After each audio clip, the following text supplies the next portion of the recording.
Hello, and welcome to episode 26 of Movie Than Us.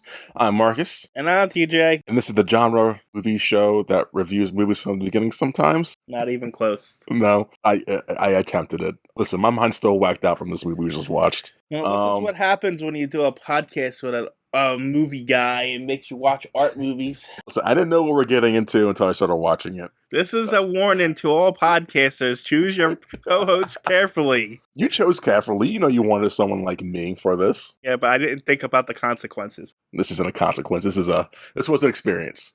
Today we're reviewing. I can't say user pick. What would you call this? This is one of our hiatus episodes. Yes. And Marcus, where we each get to pick the movie, and it was Marcus's pick. And guess what Marcus picked? Marcus picked a great 2018 movie called, wait for it, Mandy. Yeah, you got, people are like, what the fuck's Mandy? Wait, let me just Google that real quick. Like, what? But then you have the real film nerds like, oh no, they watch Mandy? No way. What do you hear what they got to say about this one? Oh, you guys gonna love what we're gonna say about this. It's Mandy 2018. It was directed by Panos Cosmatos, right? Panos Cosmatos. Cosmatos. Screenplay by Panos and Aaron Stewart An. Story by Panos. I'm not gonna say his last name. Produced by Daniel Noah, Joshi. His last name's actually easier than his first name. Panos Cosmatos. It sounds like it's like title of a universe book or something. It feels like a character name. Yeah, it does. Feels like it should be a character name somewhere along the line. Someone should steal it and make it a character name. I love taking people's names, put them in stuff. Produced by Daniel Noah, Josh C. Waller, Elijah Wood, shockingly, but not shockingly enough. He does movies like this a lot, so it makes sense. Adrian Polowatsky. Okay, Martin Metz and Nate Ballotin. Yeah. Starring Nicolas Cage. Nicolas Cage movie, guys. Andrea Rosenborough. Linus Roach. Nope. Andrea Riseborough. Yeah, Riseborough. What did I say? Rosenborough. Oh, I'm sorry, Riseborough. I'm bad with names, guys. Linus Roach or Roche? Roche. Oh, yeah. I think it's French. Ned Dennehy. Owen Ferrer. No, it's Alwyn, right? Well, I mean, there's no umlaut above it, so I would assume it's Olwen. Okay, Olwen for whatever you said. Richard Brake and Bill Duke. If you don't know who Bill Duke is, he was in Predator, first one. Where do I recognize Andrea Riseborough from? I thought the same thing until I looked her up. She was in Birdman with Michael Keaton, that long. Oblivion. See, none of these I've seen. I've seen one of these. Oblivion. There's a movie called W.E. Whatever the hell that is. The movie I saw was called Death of Stalin. Pretty decent movie. It's a take on satire. What else was she in? What would TJ know if she's in? Probably something older, I guess, right? Bloodline, Hidden, Fat Dog, Money, The Silent Storm, Welcome to the Punch, Disconnect, Shadow Dance. Treasure? No. Was she in National Treasure? No, it's a TV show. Oh, okay. Yeah, no, she came on the scene in 2005, and you stopped watching movies by then, so I don't think you'll notice. No, but I was thinking maybe from TV, but I'm not recognizing any of the shows she was in there. She looked very familiar. Actually, she reminds me of a little bit, now that I think about it. I don't know the actress's name, but Adrian from The Rock. Adrian, really? Is that a compliment? Yeah. Okay, because I haven't seen those movies, so.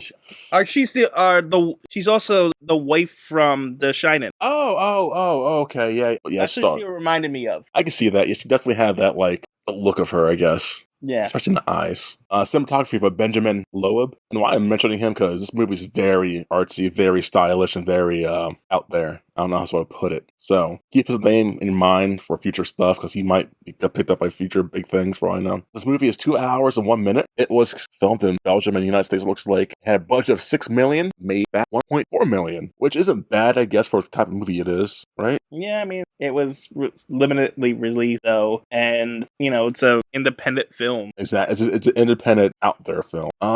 Nothing much about the behind the scenes I can think of, unless you want to say anything. Not really. No, we pretty much covered all that. The box office that year, which is not surprising for anyone, mostly superhero movies, I'll say the top 10. The top 10, number 10 was Fantastic Beasts, The Crimes of Grindelwald. I've never seen any of those movies. I was going to ask you, have you seen any of the old Harry Potters? Or? I've seen up to number 6, but the books are better. Why'd you stop at 6? Were you just tired of them? Or?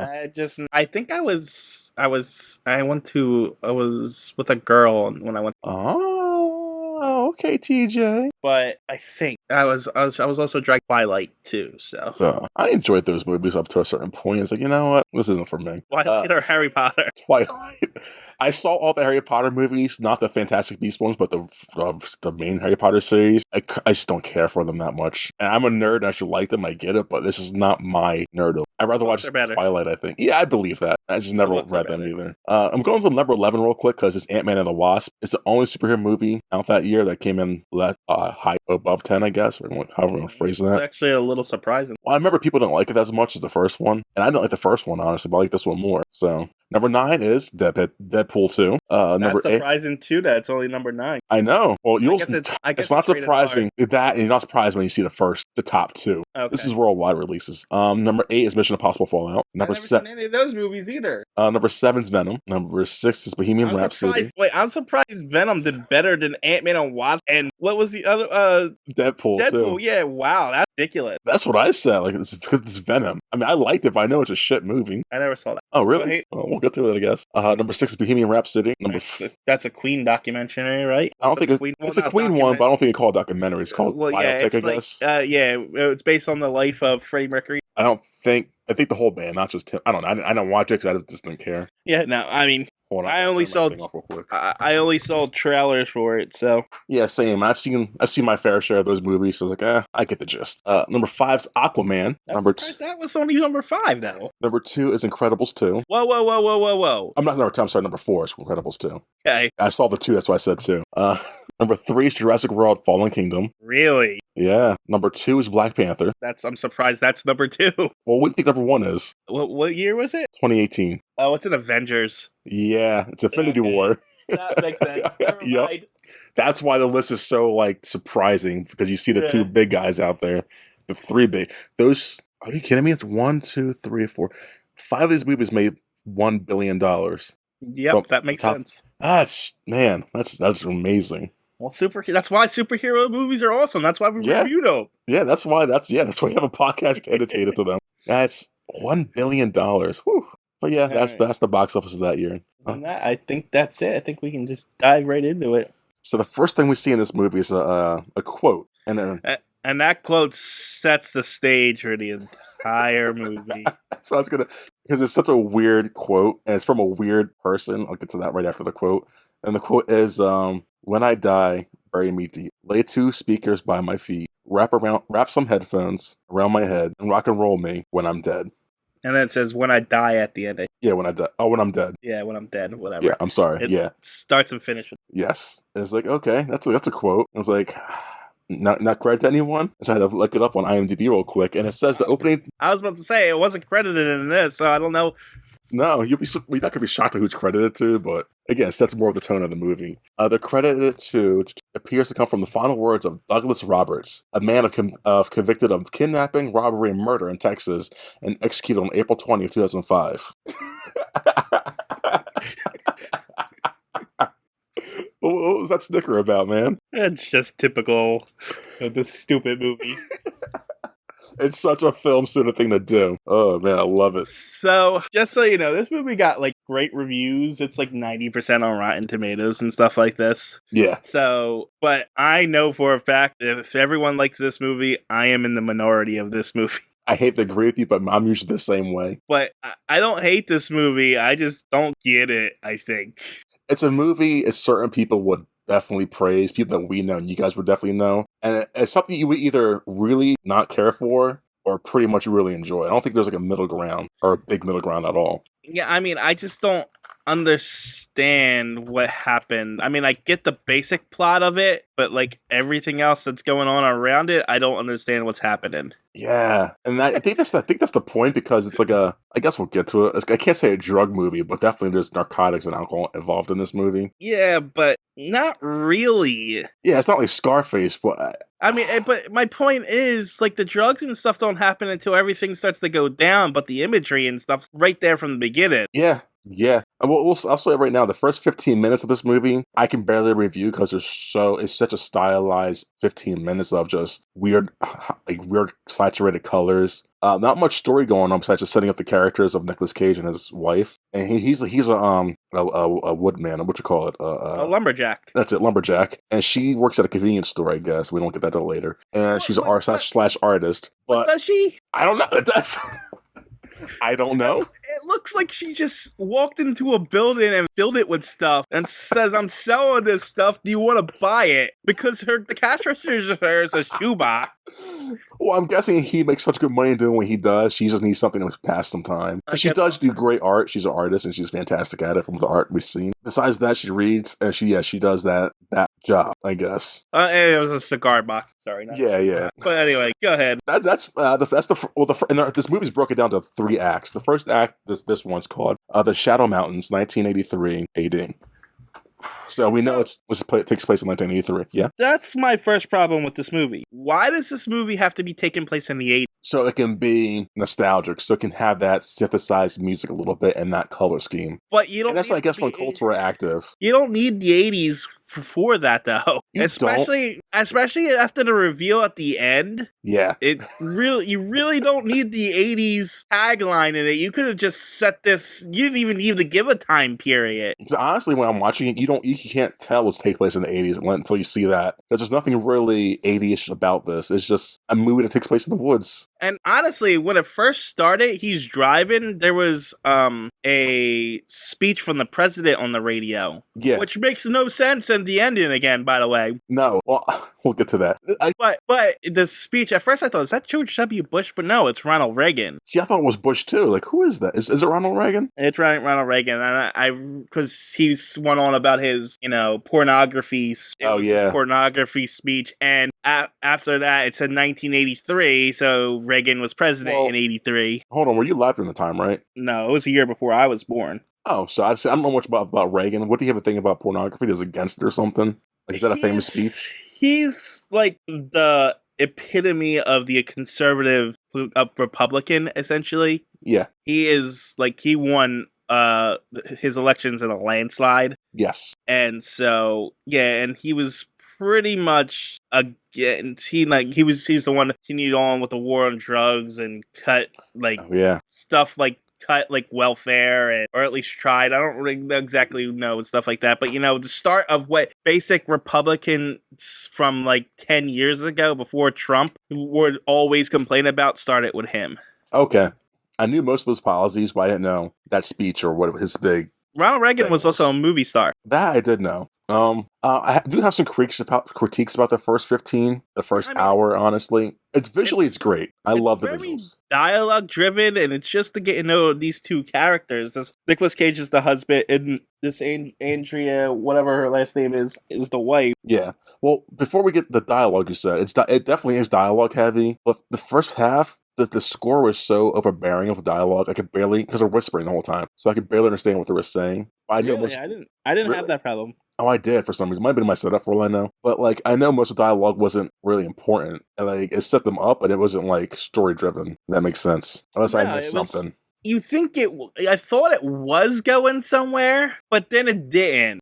She was reading this novel the entire time through the first 15 minutes. Yes. And it was almost about witchcraft and stuff like that. So I thought that's where we were going. Yeah. And then it doesn't go there at all. Yeah, I've written down my notes. I thought it was it feels this page homage and takes a lot of artistic stuff from a lot of other horror movies like Hellraiser, Evil Dead. What's all written down? Some other stuff. And so I thought, it was going to go witchcraft and demon stuff, but it kind of doesn't in a weird way. It does, but it doesn't. I have a few notes down here about some of the weird things that they were talking about. But there's weird, all the transitions are very artsy. Yes. And I wasn't too fond of them, honestly. No? No, I don't know why. They just kind of took me out of it. That's fair. Yeah. And then, there's the the actress, by the way, when they're in that lake, when Nicolas Cage comes home, and the actress with her wide eyes is just staring at Nicolas Cage out of that water, was terrifying. It was, because one pupil was 3 times the size of the other pupil, and this is really eerie. This has some really memorable visuals, for better and for worse, if that makes sense. Like, I thought she was gonna be the bad guy. so did I. I was like, what? You really don't know. I know our review. This is a different review than our other reviews. Like this because it's so hard to stay on track. But like, you have no idea where this is going. You have no idea what's going on. And when you think you do, you don't. But then they just they linger on shots for a long time. Yes. Like there is a moment where she's walking through the forest and she finds Bambi dead. Yep. And it just keeps going back and forth between the dead baby deer and her, and then eventually she starts crying. But that's it. That's the entire scene. It's like, why was that scene there? And it probably symbolizes like she's infertile or something or whatever. I'm a film. I was a film. Like I can't read the subtext like that. I don't know what the guy's going for. I'm not a film student at all. If you want a person like me to watch this movie, you need to explain some shit. Well, that's the kind of movie this is. It's like, it's Eraserhead. That's the movie I was thinking of. Eraserhead. It's a movie that's very artistic and different, and not going to explain shit to you until you get to a certain point, I guess. So you either get it or you don't. Then the stuff they do explain, like she explains about a story about her dad, how she used to love the Sterlings when she was a kid, but then her dad really hated them and got her and a bunch of her friends lined up and then to teach them how to murder Sterlings with a crowbar. Why did we need to know that? Because it tells you who the character is. But spoilers, the character disappears halfway through the movie.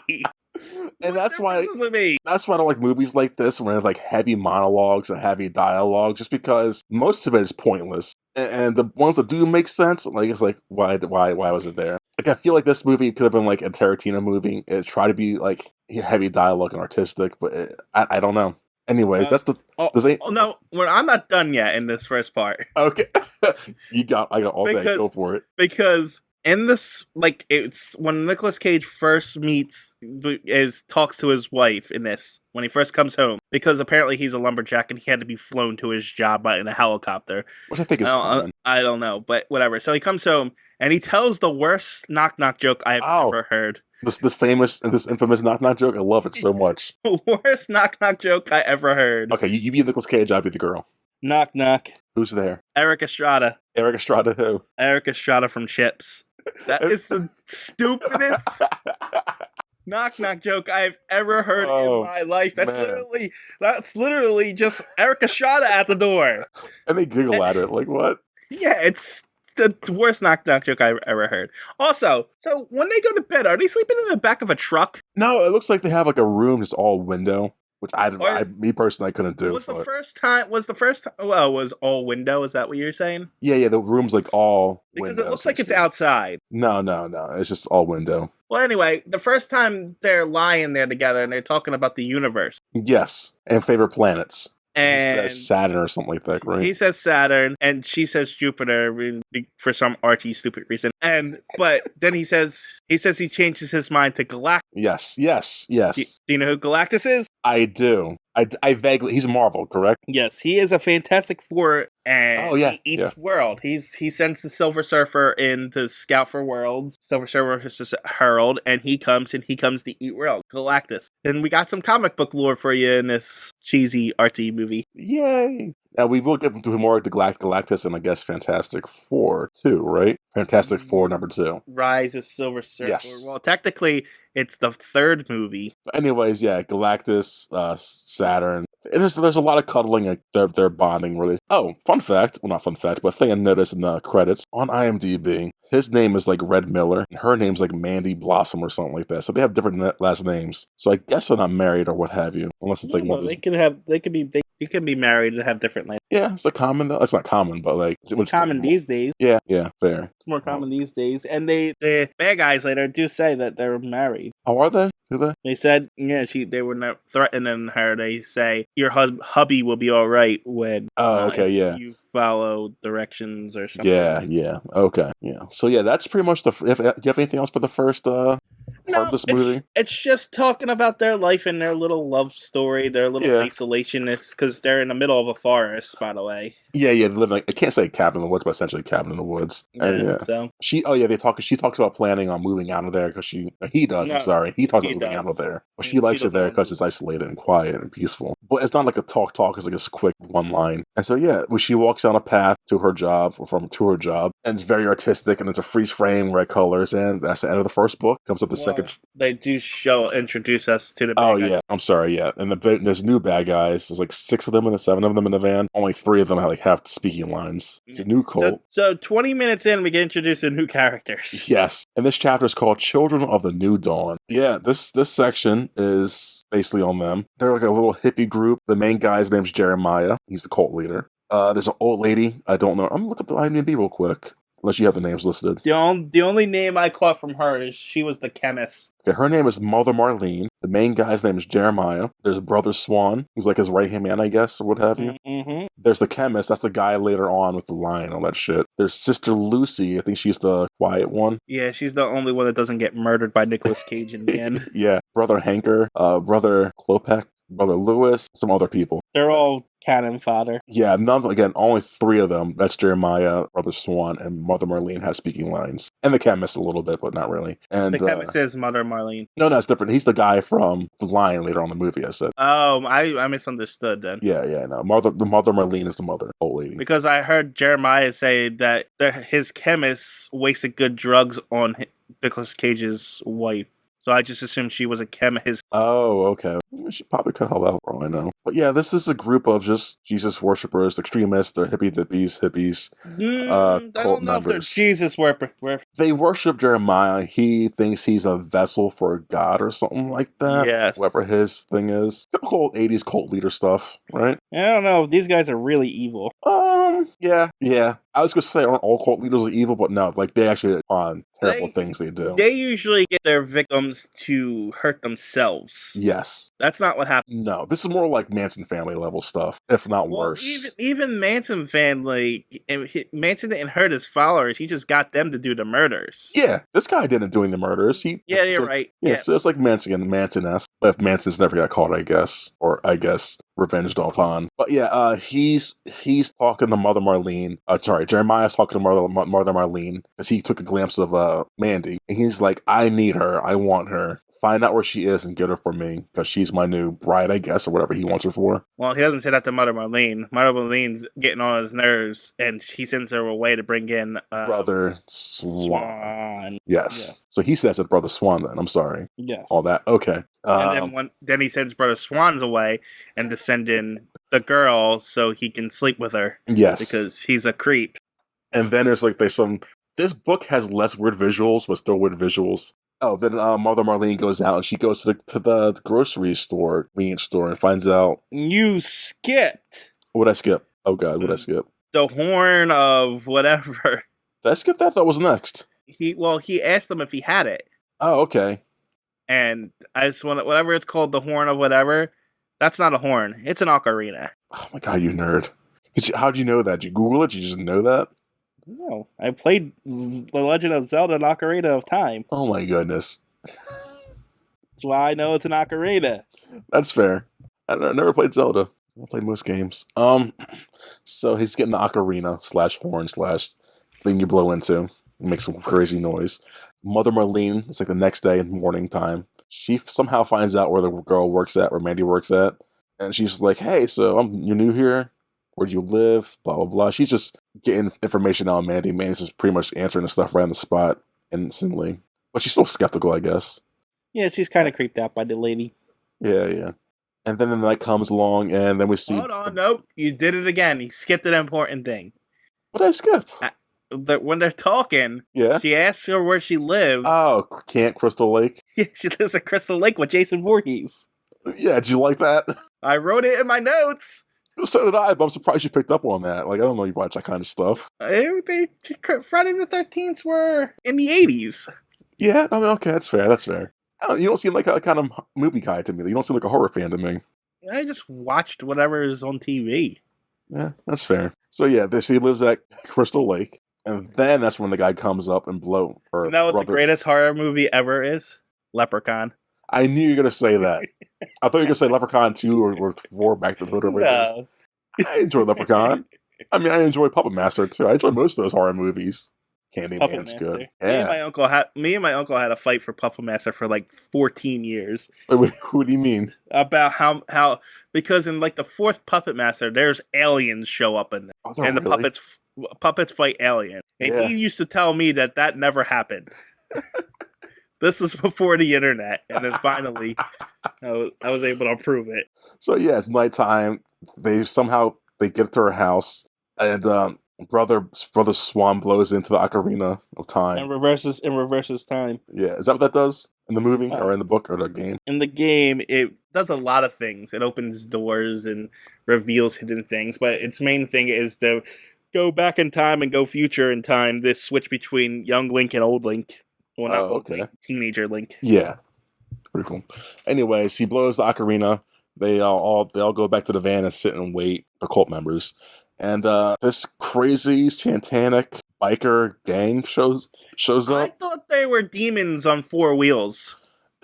Right? Yeah, I thought they were actually monsters, and I was like, okay, this movie got really weird. And then it turns out it's really disappointing. Yeah, because they portray them a lot like monsters, but no, they're just, I guess, spoilers. They're just people really high on drugs all the time. So, how are these people alive with spikes in them and mask like glued to their face and stuff? Because they're on drugs. I don't know. I'm just saying. I could answer.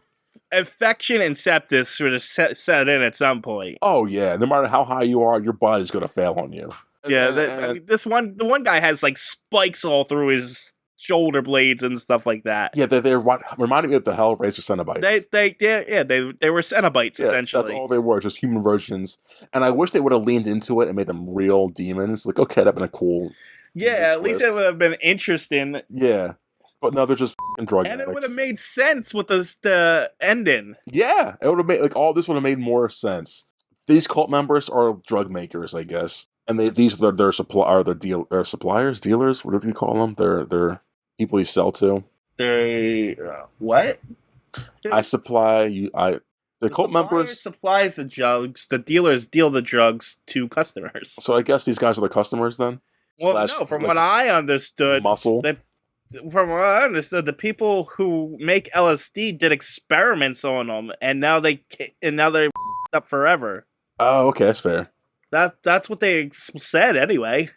But anyways, once they show up, we cut back to Mandy and her husband Red.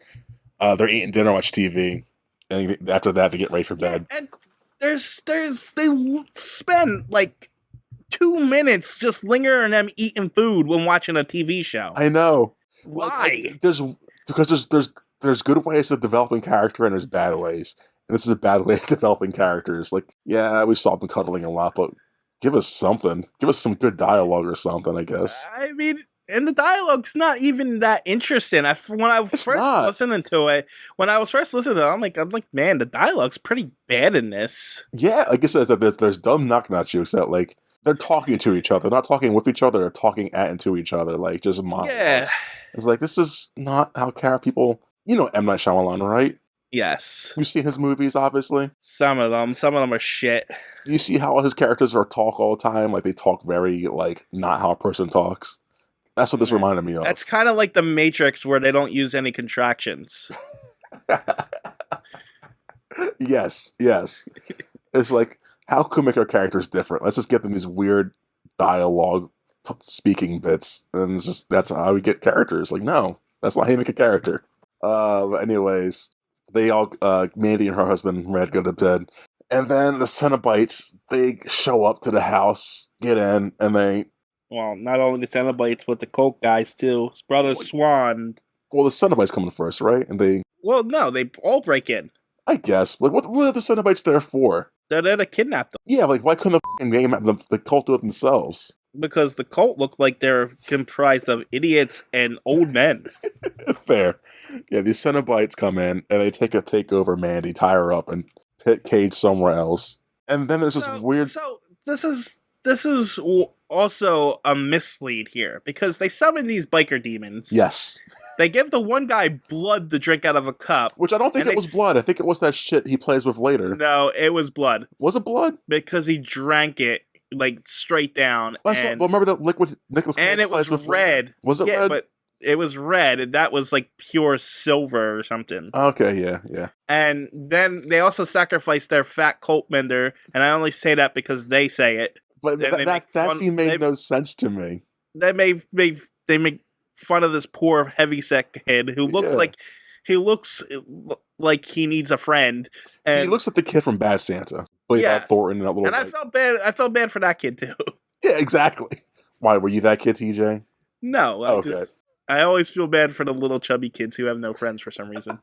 Well, they sacrificed the heavyset kid and give this guy blood as if they're actual freaking demons. Exactly. It made me think they were demons, and then they just disappear afterwards, and I thought we were never going to see them again, or they were going to be summoned again. Yeah, and no, that's not how it works. They're just down the street somewhere.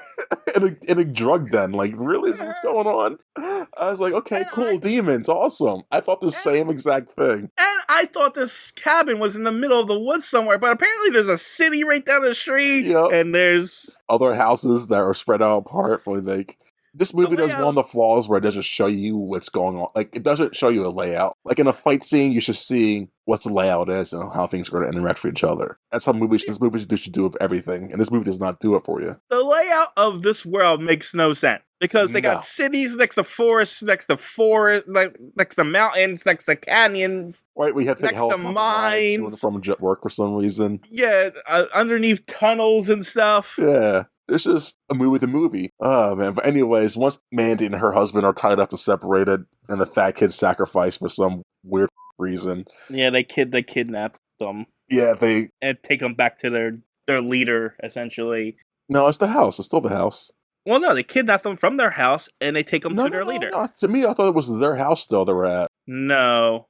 No, is it? Yeah, it's their house. Was it their house? Yeah, because when Nicolas Cage frees himself, he goes in, he frees himself, he goes to her ashes, he then goes into the house to take a nap, has that weird dream, wakes up, goes to the bathroom. I thought they kidnapped them and took them to their place. No, they're just doing all this shit at their house. Oh, that's even more messed up. Yeah, right. That's what cults do, man, I guess. But yeah, so Mandy's she sat down at the kitchen table, and Mother Marlene and the... So he came to their house in nothing but a robe? I guess so. Wait. That doesn't make any sense. Because wait. That doesn't make sense. Okay. No, because he picks up a record from inside the house that's laying there. Was it the song? That was his record. That song was made specifically for him. Maybe he brought it with him. He brought it with him. No, the guy was holding it. Remember, the guy was holding it, I think. He took it out the guy's hands. Anyway, this is... No, that doesn't even make less sense. Because in the kitchen, they have that bug in the jar. Exactly. So I'm thinking, we don't go to their house until like later in the movie where they have the I just thought that was one of their places. One of their places. Yeah, I thought that they just had a bunch of different places. It could be, but I thought it was his place because after he gets freed, he goes into the house and does his thing. Because he got free and they showed him crawling away. I figured he was crawling back to his house. No, really? Yeah, I don't think that was their house. It makes no sense that it was their house because they have Cole has all their stuff there. Well, I'm skipping through the movie real quick. Now I need to. It's their house. It's their house. He does all this behind his bedroom. Are you sure? Unless, why would he crawl? I'm fairly sure that's their house. Continue on off. I'm gonna read through the plot synopsis. Mandy sat down at a dinner table with Mother Marlene and Sister Lucy. That's her name, Sister Lucy. Mother Marlene's, again, more monologues. No dialogue, but monologues. And she starts to drug Mandy. First, she puts something in her eye, like a eye drop into her eye for hallucinations that way. And then she pulls out this big, weird bug, like a big bee or something. A giant black wasp, apparently. Is that what that is? I'm reading the plot synopsis, and that's what it says. Oh, okay. And she has that affect Mandy in her neck. And that really puts Mandy in a daze. And then we see from Mandy's perspective, all the crazy visuals. Not even visuals, just, what would you call it? I guess visuals. You see crazy visuals and just hyper-stylized look. Yeah? From what I'm reading, it looks like you're right. Yeah, because I don't remember him going anywhere else but that house. They just brought the shit Okay, with them for in the van, I guess. that makes no sense. Why They just not? travel. They just travel with a giant wasp in a jar and a record. It's a cult. Like nothing they do What makes sense. and what happens if Nicolas Cage didn't have a record player? I mean, fair point. I guess he just sings it to himself. I guess while he's doing his crazy dance. Oh, it's so dumb. Listen, man, it's what I'm seeing, okay? It's not my movie. Just saying. Oh, man. But they bring Mandy into the next room over to their living room, sit her down. I don't think she's tied up at this point. And she's really f***ed up on drugs, just going, she's hallucinating. And she sees all the cult members sitting in front of her. The cult leader does his thing. He monologues why he's there. Blah, blah, blah. This music's good. Blah. He does his dumb shit. He unrobes himself and he's naked. I guess. Yeah, we get full frontal here. Yeah, you see dick and balls and everything. And she looks at it. Does she say he's small or something like that? No. But before we go into that, when he's monologuing to her and it's just his face, right? Yeah. Oh, I love this sequence. I love that shot. Are they interposing her face over his face? Yes. Okay. And I love that so much. It looked so weird. It did, because it would go in and out. So first you would see his face, and it would slowly go to hers, but not like fully hers, was hers over his, and then in and out, in and out. And I'm like, oh, this is a good. This is why this movie's praised, because it's very visually and very like inspired that way. I couldn't tell if I was just my eyes were playing tricks on me. Yeah, I thought so at first. Like, wait a second. Now she looked at it more like, oh shit, that's clever. So yeah, she's going through her days, and that happens. Yeah, he unrobes. What? She doesn't say it's small. I mean, she might have. I missed a couple of the lines she said. Yeah, she says something to him. She asks him if he made the record. Oh, okay. Because he's a failed musician. Of course he is. But that's according to the plot synopsis, by the way. I didn't pick that up from the movie. Neither did I. I never would have guessed that. I picked up a few things just by reading the plot synopsis, so that's a helpful tip if you ever watch one of these movies. Read the plot synopsis. So did you read that first or after, though? I literally just read it. I'm saying, if I were to watch this right now, should I read that first or after? Probably after. I would watch it first, and then if you're confused about something, then I would read the plot. That's fair. Yeah. So anyway, he gets naked. She starts laughing at him for having a small manhood. Well, I don't know if that's what happened. I mean, I think that's one of the things, but I also think she's laughing at him.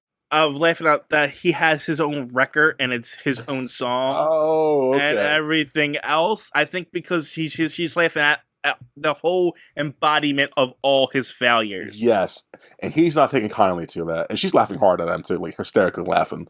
And it looks like the other members start laughing too with her, but not like as hard. Yeah, and so I have another question. Yeah, is he like got split personalities? Oh, no, because it could be because there's the the insecure part of him. Yes. But when he talks into the mirror, he's asking himself, "What do I do?" And then he switches, and all of a sudden, he's the cult embodiment leader guy who's confident and stuff like that. It could be that. I don't want to say he's crazy because there's different kind of mental disorders out there, and so he definitely could have split personality, multiple personality, whatever you want to call it, or he could legit just be disillusioned and think he is talking to a higher power, whatever causes that mental disorder. Yeah, but is that higher power maybe split personality? It could be. I honestly, it could be, because this is like the only time you see him go this delusional. Because even later in the movie, he kind of thinks he believes his stuff, but he doesn't really believe his stuff. So I don't know. I don't know. Anyway, she's laughing at him. He's not taking it kindly. So does he hit her, or does this cut to Nicolas Cage outside being tied up? Well, I don't think he hits her. No, he just walks away from her, doesn't she? Yeah, he walks away from her, and then we see that Nicolas Cage is not tied up. He's tied up with barbed wire. Yeah, he's got barbed wire around his mouth and around his wrists. And I think it's a crucifixion thing. Yeah, I think it's supposed to be a thorn, an allegory for Jesus and shit. Because he later gets stabbed by the cult leader in the side, and wasn't Jesus with another weird weapon that's glowing light and shit. And with the Soul Calibur sword from Soul Calibur. Yes. Because, well, we'll get to that. Yeah, the guy's monologuing in the cage, like, yeah, my followers are my people. They do whatever they want. He hands the sister Lucy a gun. Yeah, And he makes her play Russian roulette. Yeah, and she does it, and she shoots herself. She doesn't shoot herself. She pulls the trigger, and nothing happens. I kind of wanted to see her blow her brains out. And great. She was the only sympathetic character in the show. Is she though? Because she's part of a cult. And yeah, I get like you're kind of. I don't know if she's there by choice though. All of her reactions seems like she does not want to be there at all. Yes. So who knows? They might have kidnapped her like they kidnapped them. That's the and I definitely thought the same thing. She doesn't. But at the same time, she doesn't. She seems like Stockholm syndrome, I guess. Like she kind of believes what's going on, but she's definitely skeptical. Well, I mean, at the same time, who knows how long she's been trapped with them? Exactly. Yeah, that's true. You can definitely see in her eyes she's not happy being there. No. But yeah. So the Jeremiah monologues because he got denied by Nicolas Cage's wife. Yeah. So now he's got to go out there and taunt Nicolas Cage. So he stabs him with a knife. Yep. And then here comes the terrible scene. That's kind of upsetting. They go in. They bring out his wife in a bag. She's tied up by her feet, so they tie her up and pull her over like a tree, and then they let her on fire. And they burn her alive. Yep, burn her alive in a bag, and she's just flailing about. At first, I thought this was just like a ploy or something. So did I. I think, okay, maybe it's like a dog in there or something. Who knows? Yeah, and then they just take her with them for later. That's what I was thinking. No, I was like, no, they just kill off one of the main characters halfway through the movie for no reason because the guy's insecure. Well, I think that's a big enough reason for a cult. It makes sense. It makes sense for him to do it from an insecure point of view, but then this is where the movie turns into nothing but a revenge movie. Yes, literally, this is the hour point. This is the 1 hour into the movie. This is where the movie switches from stylized hippy dippy stuff to stylized revenge, and it kind of gets boring, honestly. Yeah, it's still a pretty movie, and there's a lot of gore in this part. This is half section, but it does drop down. It's a revenge movie. It's like if you've seen one, you see them all. Honestly, yeah. I mean, it's like, okay, now he's gonna go kill everybody, and he does. But don't get me wrong, I want them all dead. Yeah, but it's like the first thing he does is go kill the demon bikers that are not demons. That kind of took me completely out of the movie at that point. Yeah, exactly. Because he kills them. First off, they're bad, obviously, but like, why does he waste his energy on them? They didn't really kill his family. All right, I'm sorry, we skipped ahead a lot. Yeah, we did. So Mandy's getting burnt alive and dead. And she dies. She just turns to ashes and bones right in front of his face. Yep. Which I don't think that would happen because that fire wasn't that intense. But whatever, we'll go with it. It's a movie. It's stylized. Apparently, the deeper your sin, the brighter you burn. I don't get how this movie got such a high rating. I've seen movies just like this get worse ratings. It's just crazy to me. Anyways. I think it was Nicolas Cage. See, now, I'm pausing real quick. People are praising this movie, Pig. I want to see it because it looks good and it looks interesting, and again, it got high appraisal, but it's another one of these indie movies, so I don't know now if I want to see it. I don't know how good it's going to be. I honestly had no interest in seeing that movie. No? But then again, I don't really have an interest to see those movies, so that's not saying much. So they burn his wife, and they go away. Yeah, they just leave him. They stab him, they burn her, and they leave him. And because that's how you create a revenge movie. You act stupid.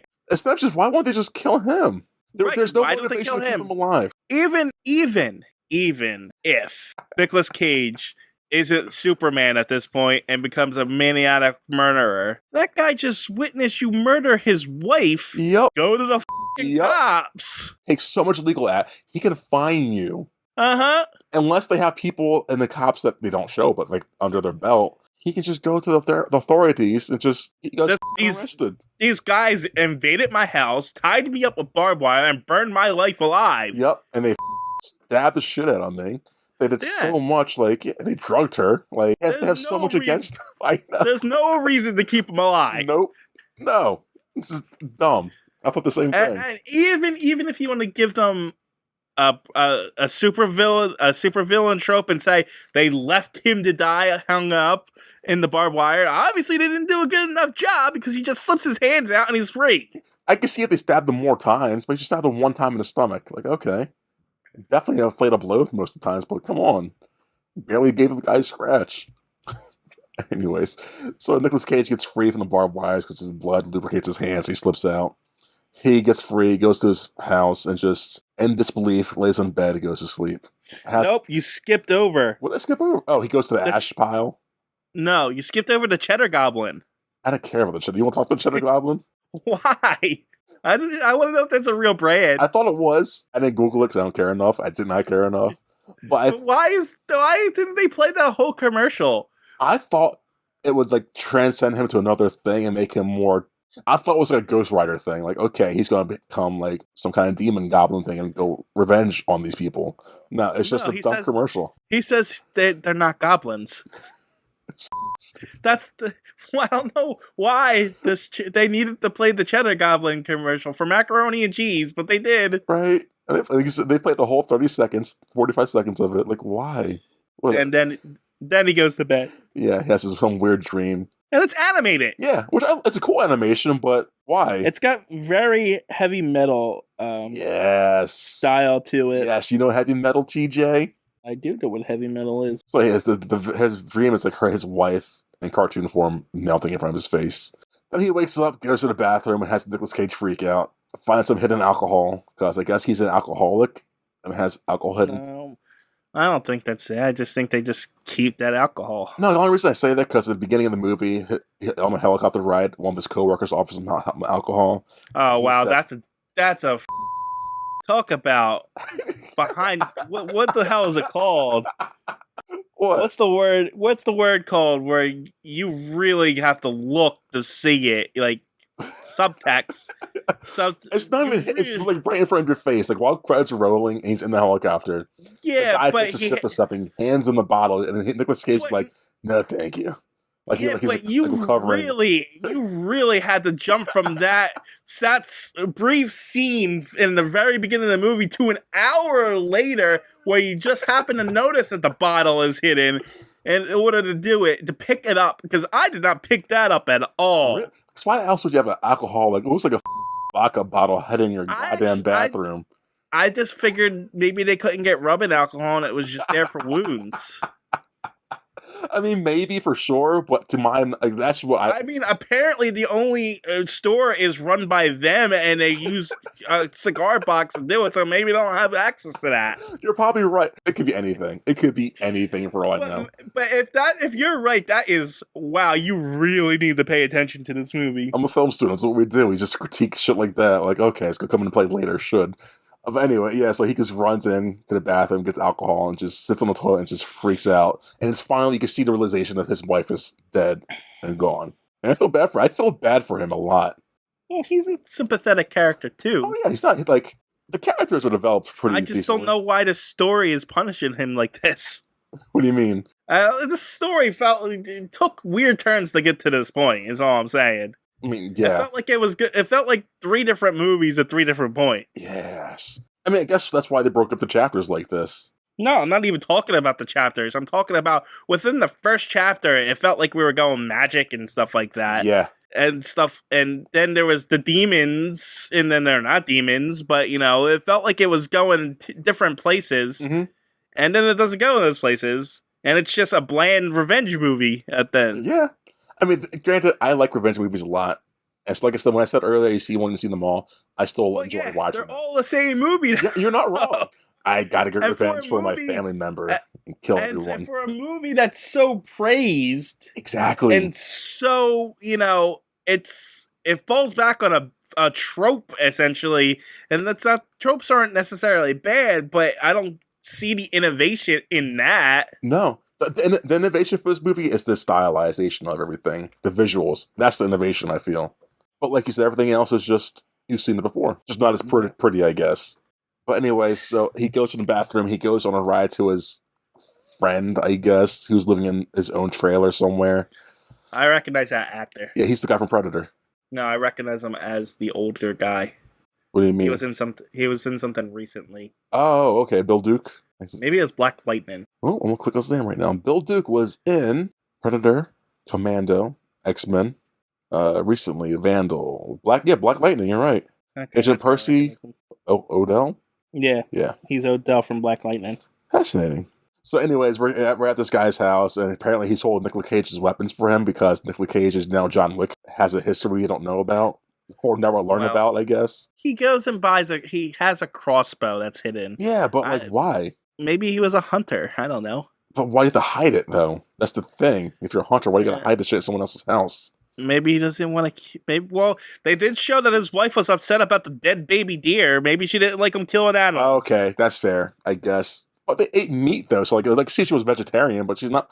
Whatever. So anyway, then he goes to a forge and forges his own sword axe thing. You know what? The ridiculous of the scene. You know what got me? It wasn't the fact that Nicolas Cage was forging an axe by himself. What was the ridiculous of the scene? That he wasn't wearing any safety gear. He only had gloves on and some sunglasses. He didn't have goggles or a mask on. No. And I don't know why that stood out to me, but it stood out to me. I was like, dude, I don't know a lot about blacksmithing, but I'm pretty sure you need a mask and like goggles and stuff to protect yourself. He had his sleeves up and everything. I'd be wearing everything to stay protected. And he does it like, why are you doing this? Why are you wasting so much time doing this while the guys who just killed your wife are gaining ground and leaving you? So that's a weird thing to be doing. And the design of that thing is so weird. Like, it doesn't seem practical at all. What he just made. I've actually seen that kind of axe before. And really? Yeah, and apparently it was based on the F from the logo of Extreme Metal. An extreme metal band, the Celtic Frost. Which I will definitely listen to later because it sounds up my alley. It's just a weird thing to have. But again, it's a weird movie, so what do you expect? And that introduces us to chapter 3, book 3, which is called Mandy. Because I guess the axe's name is Mandy. Oh. You didn't pick that up? No, I didn't. That's pretty clever. That's not clever, but like I didn't get that. That's what I got out of it. Does he call it Mandy ever? He never says the words, but I just implied it. I mean, why would you name the last chapter after she's dead Mandy if he's not going to name the axe Mandy? I thought this name was chapter because it's the revenge kill everyone for Mandy chapter. But I like your theory. The axe is murdering. Mandy is murdering everybody. I like that. Oh, man. So anyways, this last 45 minutes of this movie is just an action scene. Yeah, it's just... I'm gonna yada yada most of it because all it is him. Well, he's just killing guys one by one. Well, Bill Duke tells them that the demons aren't actually demons and that they're down the street. Exactly. And they only come out at nighttime and they dress in black. Like, that's the thing. And so Nicolas Cage goes with his crossbow and shoots one of them. And then he goes to run him over. Well, he shoots him off his bike and he falls over. And this is when he realizes, oh, they're not demons. They could just be killed by crossbow bolts. Yeah, they're just humans. But I don't know how this... Because you're right. He got shot with the crossbow, fall off his bike, and then Nicolas Cage goes to run him over with his car, but then he hits him and then flips his entire car. And that's why I thought, wait, is it a demon then? Like, because it looks like the guy survived it, but probably he didn't. But like, no, he didn't survive it. No, but he's like, I thought there was 3 of them, but apparently there's 4 of them. Yeah. Well, I only saw 3 on the bikes, but yeah, there's like 4. Probably won't stay at home. He flips the shit out of his car and gets knocked out. Has a weird dream. I don't think you hitting someone will flip your car like that, but whatever. He has another second animated dream. Yeah. This time she's naked in it, though. There's like 3 or 4 of them total, these animated dreams. And then he wakes up, chained up. And he's captured again. Yeah, it's like, oh, that's a great rampage he was on. I was like, that's it? I was really getting... I'm going to go a different tangent here for a minute here. Yeah. Like, I've been reading James Bond books. Oh, okay. And I read the first 3. And in every one of them, he gets captured... Every single one of them, he gets captured. And he never kills the bad guy face to face, like with a gun or something. And no, it's like, one, he didn't even kill... In the first one, he doesn't even kill the main bad guy. Another bad guy comes and kills him for him. That's funny. And the second one, he set up a bomb on the boat, on a boat, and because the bad guy ties him and the girl that he's with to the boat and drags them across the ocean and the coral reefs and stuff to kill him that way. Yeah. But then the boat explodes, so he didn't even kill him. The bomb killed him. And then the third one, there's this guy trying to launch a rocket onto London, a nuclear bomb onto London, and he's captured in that one too. And you know how he stops him? He gets into the rocket and twists the gyros to make it land where it's supposed to instead of on London, and it crashes into the ocean and kills him. That's funny. It sounds like a bad comedy sketch where he doesn't actually kill the guys. Not purposely, but like... James Bond, the books are actually really good. Yeah. But it's not the James Bond from the movies. No. But anyways, this second Cenobite that has him captured is just torturing him, just like punching him. It's like, yeah, your wife's... Not really. He has him handcuffed to a rusty pipe and a nail in his hand. Yeah. And then when he wakes up, she comes over and punches him 2 times in the face. Yep. And then he breaks the freaking rusty pipe off. loose and beats her to death with it. And then she falls down a pit that just happens to be right next to him. Well, he doesn't beat her to death. He just knocks her out. Yeah, whatever. Yeah. But there's a pit. There's a stupid pit next to him. Right? Just for no reason. Why is there a pit in your kitchen? Just to get rid of the Cenobite in this movie. That's why. And she rips his shirt, which I think it will comes into play kind of later. And I thought, I was like, okay, you ripped his shirt, whatever. But he goes and he examines the house and picks up a box cutter first, I think. And then just goes around and he sees another Cenobite. I shouldn't be calling them Cenobites, but like he's doing lots of coke, I think. Doing coke and watching porn. Yeah, just typical heathenist stuff, because what heathens do, apparently. He goes behind, it starts a common theme. When he walks up behind someone who's not paying attention, but kind of secretly is paying attention to him the whole time. Because he does it 3 times in the movie at this point. Like, they all catch him off guard, apparently. And, they fight, and there's a right thing in this... No. See, this is where you made a mistake. Where did I make the mistake? Because Nicolas Cage is sneaking up on the Cenobite, right? Yeah. And it's saying, it just shows the Cenobite maybe noticing it and stuff. But the reason why the Cenobite noticed Nicolas Cage is because before Nicolas Cage gets to him, he runs out and goes, "Yeah!" Does he say "yeah"? Yeah. Oh, okay. He yells because that's how he knew it was behind him. No, because the Cenobite saw his reflection in the porn video. That's what he saw first. Doesn't matter. Even if he didn't, Nicolas Cage ran out and "Yeah!" And of course he knows you're there now. You just yelled. Movies, man. But apparently the Cenobite flips. Apparently there's something stuck in the Cenobite or something already. It looks like. I don't know. So I can't really see. Well, I think he has like a sword arm or something. Yeah, something. And he misses and it gets stuck in the floor. And then Nicolas Cage, I guess, slits his wrist or his throat. Throat with the box cutter. And it's just covered in blood. Okay, cool. Blood and gore, awesome. But then the next one that he pushed over first time comes up out of nowhere and shoots a shotgun at him and blows the TV up. And she missed completely. Yeah, she had all time to line up the shot and shoot him. No, blows the TV She's a bad shot. Completely bad shot. It's like, what? Then they struggle for a little bit. He like somehow snaps her neck or something in a weird... Yeah, that was weird because they get a little bit of tussle and he just snaps her neck like he's in a karate movie all of a sudden. It's like, what the am I watching? He picks up a glass that's covered in cocaine, takes a big sniff of it. He goes, gets his sword, which is hanging up for some reason. It's an axe. His axe he forged. Then he goes and tastes... Was it meth? Whatever the hell it is, some kind of drug thing. I don't know. I guess it was LSD, but it was like silver in a glass. Yeah, he just sees some really horrific, hellish imagery, and I guess he's high for the rest of the movie because it seems like it. That's what my thing is, but like I don't know how long that shit usually lasts for because he took a small taste of it. But anyways, yeah, but that small taste of it really did a number. Yeah, it did. So now he goes out at night, and he sees another one of these Cenobites.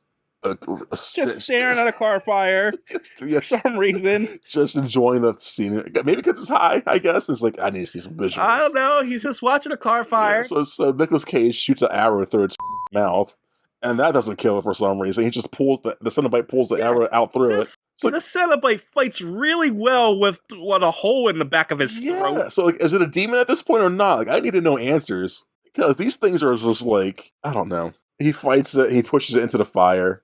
No, then he beheads it, right? Yeah, he ends up beheading it and then lighting his cigarette on the thing. Yeah, and they all catch on fire. The creatures catch on fire. And then he takes the ATV and goes for a ride.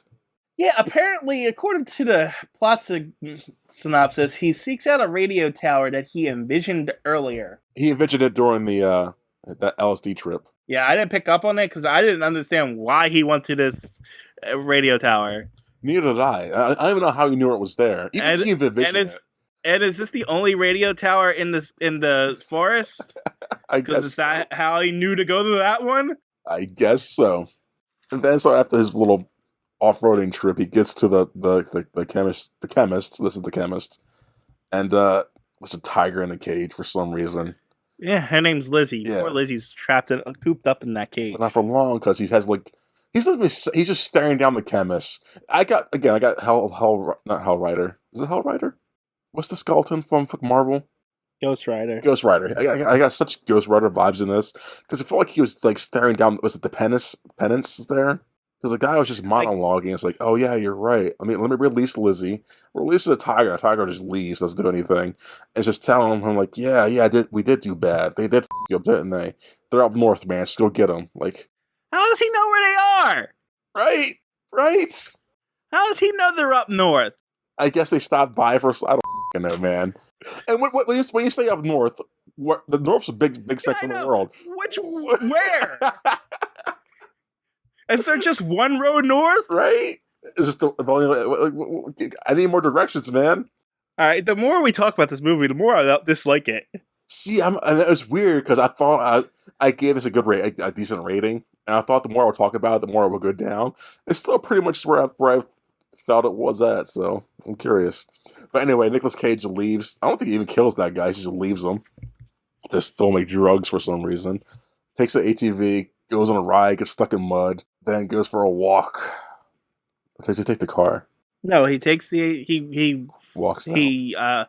He finds the lair. Yeah. Because of course these guys have a supervillain lair. He takes another nap beforehand. No, he takes a nap for this, right? Oh yeah, there's another animated sequence. Yeah, which his wife's petting a big demon and pulls out something from its stomach.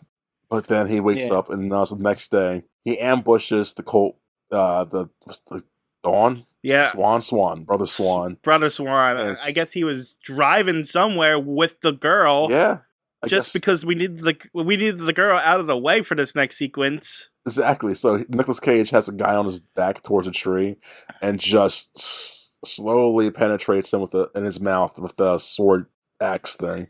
Yeah, that was probably the most gruesome death in it, and I'm mad that it wasn't as worse for the main cult leader. I know. I thought he would do more to the cult leader, but like, oh, that's all you're gonna do to him? I mean, cool, gruesome, but I wanted more to him. He messed your wife up. Anyways, he looks at Sister Lizzie, or her sister, whatever her name is, and is like, yeah, the girl. Yeah, you're good to go. You get to live. Go ahead, you're fine. And she actually smiles at him. Yeah, so. And she's crying because like, am I free finally? Like, I did feel for her for sure. And it's with this movie not having much good dialogue or dialogue in general, the characters you still feel for, so it does portray that pretty well. It's not hard to do emotion in this kind of movie, though. It isn't, but I've seen enough movies to see like an actor not talking or has no speaking line still doesn't portray. Yeah, but they got Nicolas Cage. Well, I'm saying even that girl, Sister Lucy, I think her name is. She was pretty good. Yeah. I think she's just a testament that she's a pretty good actress. That and probably good director too. So like a lot of pros to this movie. So next scene comes up. There's a chainsaw fight because why the not? Nope, you skipped the guy washing the car and he just throws his axe into I did. His head. I'm so sorry. Yeah. Then the next scene, there's the one of the guys you've seen before. He's got long hair, washing the car, make it nice and clean. And you just see the axe flying through the air and just penetrates his skull and blood everywhere. And that's how that guy gets knocked out. Then the next scene is the chainsaw fight. The long, drawn-out chainsaw fight. Yeah, because you know how it's going to end, so why would you see like 3 minutes of this? But Nicolas Cage has a small chainsaw trying to get it to work, and the guy he's going to fight just pulls out this comically large, 6 foot long. Not only do we know how it plays out, Nicolas Cage doesn't even get wounded. Nope. Nothing. There's just sparks flying, there's like, the guy gets knocked onto his own chainsaw. Well, Nicolas Cage lassos him with a chain and then pulls him onto his own chainsaw. I didn't know how to phrase that, but everything you just said, yes. And it's just blood, more blood. And then I think we get to the temple. Yeah, well, they have to go into this temple church that leads down to one basement, and this guy has an underground lair like a supervillain. Yeah. And I guess it's a abandoned mine shaft he found. And he just took over, whatever. But like, what the are we watching? From Anyway, like Jesus freaks to demons to super villain layers. Like, what's going on in this movie? But he would come across Mother Mardine first, whatever her name was. She says yeah. something to him, and we cut to the next. She tries to seduce him, saying, "I'm the best lover that you'll ever have." That's what she says. I didn't hear what she said, so okay. Yeah, she was like, "Brother Jeremiah said I was the most tender lover that he ever had, and I can give you such pleasure that you'll never experience." That's in my she's head. She's an older lady. Well, she looks good for her like, age, though. Honestly, at the same white hair and stuff, but I just want to because she's not portrayed as attractive, so she's got to convince him. Yes. Essentially. Yeah. But no, Nicolas Cage decapitates her. Yeah. He goes up to brother. He goes up to Jeremiah, throws her decapitated head. Jeremiah's freaking out. He's doing his monologues again. That's all he does is monologues. After his monologue, he starts begging. Yeah. Because Nicolas Cage grabs him by the head and starts slowly crushing. And Jeremiah's like, please, I'll suck your dick. I'll do anything. Just let me live. That's what you want. And then he says, wait a second. I don't bow down. Or you bow to me. So you know what? Yeah, he probably does have a split personality, TJ. Yeah, that's the part that convinced me that he had it. Because he did go from crazy sadness to crazy anger. And I guess he realized he's going to die. So Nicolas Cage just apparently strong enough to crush someone's skull in like that. Just squeezes his head in. And Jeremiah's dead. Nicolas Cage just lets their bodies on fire. Goes for a drive, hallucinates, sees Mandy. I like that shot, honestly, because he's driving back from everything he just did. He hallucinates, sees Mandy. He visualizes himself clean and happy, and he sees her. And then the camera shows you him covered in blood and having a crazy stare at the camera, like, oh, yeah, this man's off the deep end. And then we zoom out. We see two planets above our planet. We see Jupiter. Is it Jupiter, Saturn? It's not even Earth. No. No. I think it is Earth. Because saying this out loud, I think it's Earth. Why? I think those planets represent... He went crazy, obviously. We saw him in this hallucination, in this car ride. And earlier they mentioned their favorite planets. He likes Jupiter, Saturn. She likes Jupiter's or some shit. So that could have been the planets they liked. And it could have been their planets aligning and being together finally or some shit. It could have been some big metaphor. So one, he's not looking at the planets, so it's not from his point of view. No. He's driving away. Yes. Two, if the planets are that close, they're crashing into the fucking Earth. Obviously. Yes. So either they're on a different planet altogether, or an apocalypse is about to happen. I truly think it's them cosmically aligned and happy again. Like he did her justice. And that's why that is stupid. Obviously. It's a artsy-dartsy film. What do you expect? And then after the credits, we get a post-credit scene of her drawings, and apparently she's prolific. Oh, there's a post-credit scene? Yeah, they show when the credits end, they'd show her drawings how she was drawing, and it was like him with the tiger, and some of the animated scenes. So apparently she was psychic too. Yeah, it's over the top, isn't it? But yeah, guys, that's Mandy. For better or for worse, that's Mandy. I didn't know what I was getting into when I saw the movie, so I wouldn't have known to low expectations, and I left with a feeling, I guess. I don't know how I feel, though. I left it confused, and then after reviewing it, I'm just mad now. So when you came into this review, like, what you initially have number-wise for it? A 5. Oh, no. So I guess after review, it dropped down a few points? I think I'm settling at a 4. Oh, that's not terrible. Because it's not worse than some of the movies we've watched. Yeah. But it made me mad. I'm glad I never got mad during. What made you mad? So the problem with me watching these movies is logic. Logic, okay. So, and there's just no logic to it all. And I hate art house movies. I'm not gonna lie. I think some of the imagery is definitely interesting, and I get what they're trying to do. But when they're, it's when he goes super artsy, it feels pretentious to me. It's and you break the rules of actual logic and don't make any sense of anything. It's stupid to me.